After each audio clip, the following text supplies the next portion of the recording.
this town home were the Welleses and the Chapmans. 10-year-olds Holly Marie Wells and Jessica Amy Chapman, born to Kevin and Nicola and Les and Sharon respectively, were the closest of friends. They were playful, fun, and loved the outdoors, spending almost every day together, in school and out of it. Holly was a little quieter, and Jessica was a lot more outgoing, but they complemented each other perfectly. Everyone said they bounced off each other really well, never failing to make the other laugh, and never having any fights. One thing that made them closer still was their love of sports, and they would often watch and play football together. Sunday, August 4th, 2002. It was a swelteringly hot summer's day, and the girls had made plans to enjoy the weather and spend some time together.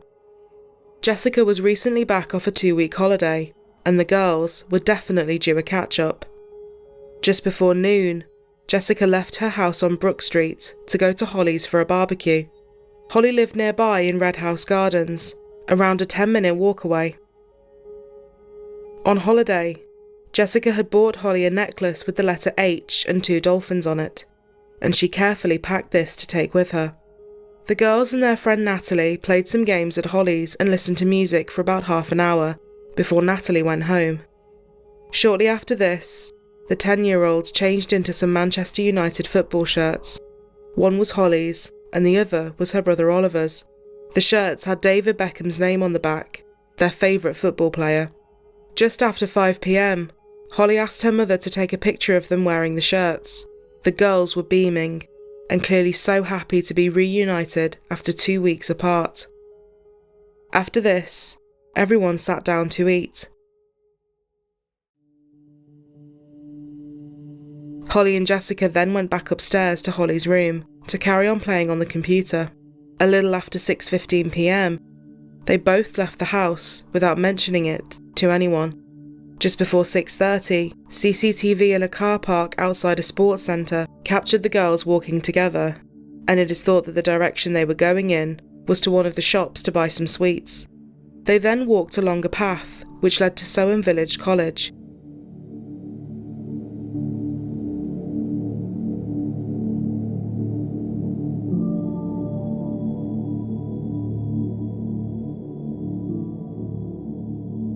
At 6:33, they were spotted in the neighbouring streets of College Road and College Close.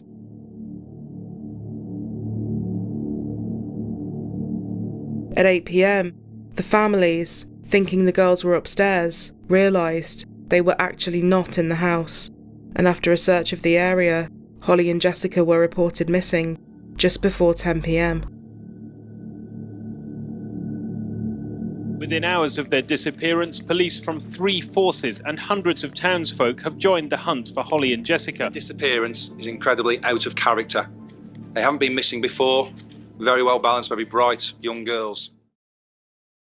Everyone was rattled by the girls' disappearance, and it seemed something was very wrong right from the beginning. They knew the area well, and most people knew them, so the idea that they had simply walked off and gotten lost seemed very unlikely.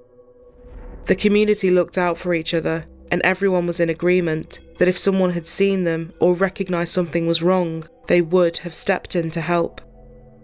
The police based their headquarters at the girls' primary school, and it's safe to say that the disappearance of the girls took over the media and was front page news for most days. It's now the biggest investigation into missing children the force here has ever undertaken. The photo of the girls in their football shirts taken just hours before they had disappeared was released to the media, and is one we think many will remember. The search parties were huge and growing by the day, and people were travelling from everywhere to report on the case and help in any way they could. Police had looked over the girls' primary school as well as the secondary school just down the road, Soham College. But nothing turned up. As the days passed, although police didn't say it, it was becoming clear that Holly and Jessica had probably been met with harm. This afternoon, both Holly's and Jessica's parents joined the police in making a desperate appeal for help. I don't allow her up the street on her own at all. at all. We don't travel anywhere No. on our own. So they'd both be frightened. Jessica doesn't like the dark. We love them so much. We just want them home. Just anyone who's got children must know what we're going through. Both sets of parents were adamant their daughters were taught that talking to or trusting strangers was not something they should do, and the head teacher of their school agreed, saying, "The possible danger from strangers is something we have impressed upon the children from an early age." This made the police think they had potentially been approached by someone they knew and possibly trusted. The reward for any information about the girls was now sat at a huge £1 million. Investigators questioned every registered sex offender in the Cambridgeshire and Lincolnshire area. Over 260 registered sex offenders from across the UK were also questioned, but all of them were eliminated. The girls' favourite player, David Beckham himself, even made a plea for their safe return, telling Holly and Jessica they weren't in any trouble, that their parents loved them and needed them home.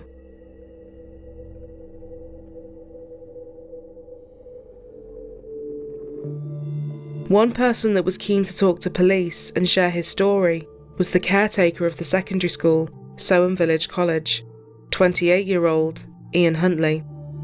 And he was someone that fast became a regular face in the media. Jeremy Thompson was the presenter for Sky News at the time, and he secured what would become widely circulated interviews. 15 p.m. The timeline on that Sunday night, the 4th of August, puts the girls here, right in the forecourt of the village college, the local education centre. We know they'd been to the sports centre just across the road a few minutes before to buy some sweets and were carrying on walking through what would have been very familiar territory. Their primary school, St Andrews, is just across the back of the village college here. Seemed fine, very cheerful, happy, chatty. I didn't see anything untoward, nobody hanging around. You know, just seemed like normal, happy kids. Safe and well? Yeah, absolutely. And you may, as it turned out, have been the last person to actually chat to them before they vanished. Yeah, that's what it seems like. And it's a mystery? Absolutely, yeah. Filled. Yeah, absolutely. I mean, everybody around here, I mean, I've been speaking to a lot of people, and what they're saying is, you know, while there's no news, then there's still that glimmer of hope, and that's basically all we're all hanging on to. And there was nothing that Sunday evening that gave you a glimmer of suspicion that anything was wrong? No, not at all.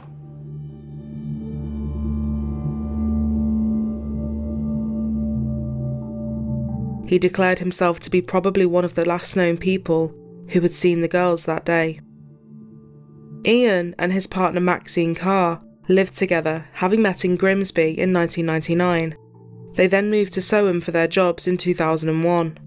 25-year-old Maxine was actually a teaching assistant at the girls' primary school.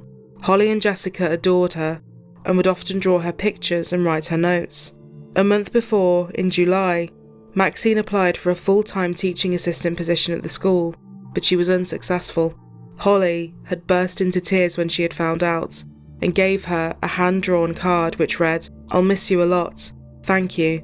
See you around school. Miss you. Love, Holly."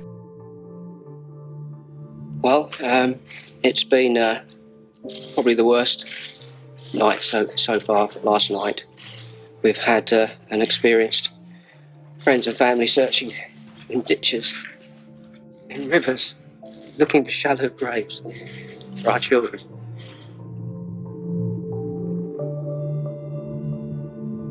What started as someone wanting to tell the media their story quickly became a problem for Ian. Everyone now wanted an interview with him, and he started asking the reporters to make sure the footage of him stayed local. It doesn't help the fact that I was one of the last people to speak to them, if not the last person to speak to them. I keep reliving that conversation and thinking perhaps something different could have been said, perhaps kept them here a little bit longer, maybe changed events. I just wish I asked them where they're going or anything which might have stopped all this from happening.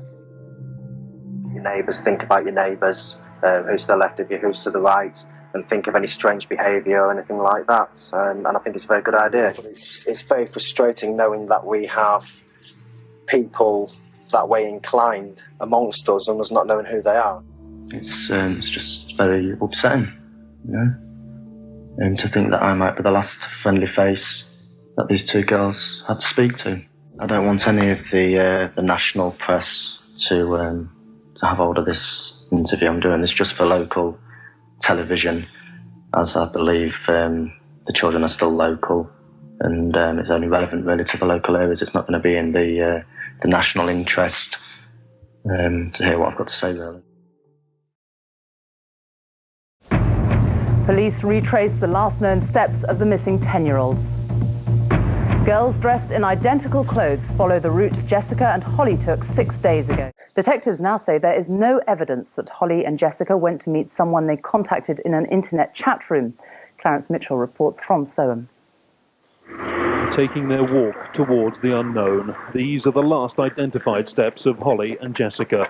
Recreated by two young girls from a drama company in Cambridge, they were wearing identical clothing and jewellery to the missing 10-year-olds. Their Manchester United shirts the same, along with their sports trousers. Their hair, too, styled as closely to Holly and Jessica's as possible. The aim to jog people's memories of last Sunday. Just after 6 o'clock, they were seen a number of times in nearby Sand Street, heading towards the local sports centre, where they were caught on CCTV cameras. And at 6:45, the pair were spotted in the area around the War Memorial in the High Street. All the locations were based on confirmed sightings of Holly and Jessica. Detectives are hoping it'll lead to a breakthrough. There may be members of the public out there who don't realise that they have seen something significant, or if they have seen something, don't think it's important to us. And I will appeal to those people, after they've seen the reconstruction, to please contact us. Having examined the girls' computer, detectives now say there's no evidence they were using chat rooms or had arranged to meet anyone just before they vanished. Around the reconstruction, the intense searching continued. Soham's drains a new focus for specialist police search officers. This evening, the hunt for the girls and whoever may be holding them is about to widen in circles stretching miles across the spaces of the Cambridgeshire Fens. But the girls are still missing, despite one of the biggest manhunts Britain has seen. Clarence Mitchell is in Soham now. Clarence, how confident are police that they will get new leads following today's reconstruction? Sophie, the police are very hopeful indeed. They've brought in extra officers to handle the calls from the public that they're hoping will come in. But the full scale of it won't be clear probably until sometime tomorrow. And that's why they're hoping that vital clue that will lead to the breakthrough will come from the reconstruction. They believe the girls are still alive, are probably being held together and very much against their will. Clarence Mitchell, thank you. This led to thousands of calls coming in, with tips and leads. The small and usually fairly quiet police station was becoming overwhelmed, and Detective Chief Superintendent Chris Stevenson was asked to take over the investigation. He said the first thing he did, as unusual as it sounded, was scale things right back. He explained that the case had travelled so quickly across the nation, they needed to change their focus and start at the beginning, local and close to the girls' homes. A full look at Holly and Jessica's last known steps were looked at again, and this time far more thoroughly. Everything was a fairly quick walk away from the girls' homes. The pair lived just around the corner from each other and a short distance from their primary school, with lots of little shops along the route. They wouldn't have any reason to venture too far out. Detectives had interviewed many people by this point, and the overwhelming consensus was not one single person had seen the girls anywhere past College Close, the road that Ian and Maxine had lived on. There was no more footage, no witnesses, and simply no trace of them past that point. Following the route that had been already mapped out on CCTV,